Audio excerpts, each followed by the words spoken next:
So it's not your fault that I didn't have a TikTok when she did that disastrous interview with Oprah, or my opinion, a disastrous interview.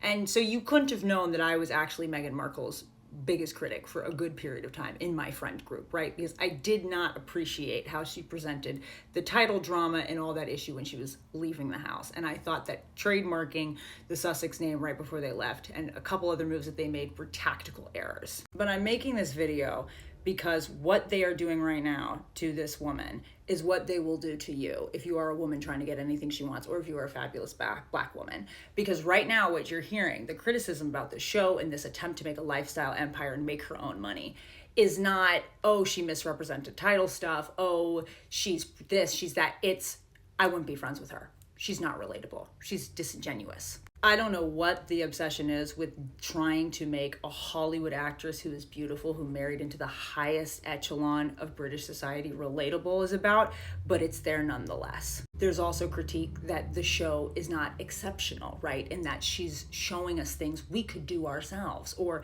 this is not groundbreaking, over-the-top hostessing. I bring this up because this ties into, again, two expectations of Black women in the United States of America. And one of those things is that everything they do has to be groundbreaking, over the top, and teaching somebody something new. It can't just be lovely. It can't just be calming. It can't just be normal or, elevated slightly. And maybe women want to see themselves in a lifestyle show. No. It has to be out of this world.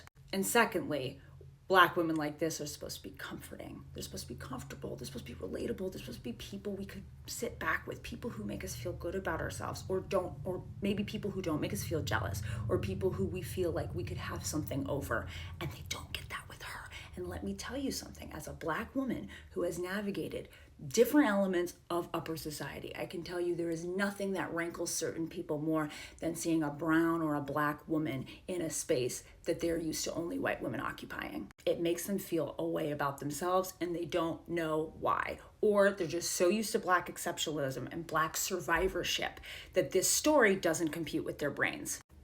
Meghan Markle doesn't owe you any of that. I'm sorry, she just doesn't. And all of this is part of the comfort that we feel with policing how these women show up in the world, and if it's good and if it's serving people in a way that we feel comfortable with. Critique her on what you could call an anemic reckoning with the racism of the British monarchy. But then again, you have to ask, how much of that is she supposed to keep going over? Because every time she opens her mouth about it, people tell her to shut up. You could critique her on how she sees titles and what that means for her children. And if you think it's real or not, you'll never know. She's an actress. She's an upper society woman now. She's a duchess. That's not for us to know. And how she chooses to present that in order to make money and finance her lifestyle is a business move that we're okay with lots of other people making. The bar is high for her, and it's not because she's unrelatable. Lots of gorgeous women in Hollywood are.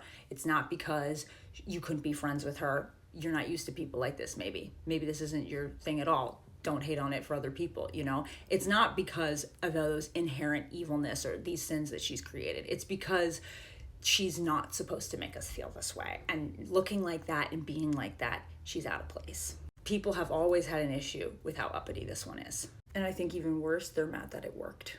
I'm very interested in understanding how pop culture and history affect how we get what we want, or if we get that at all.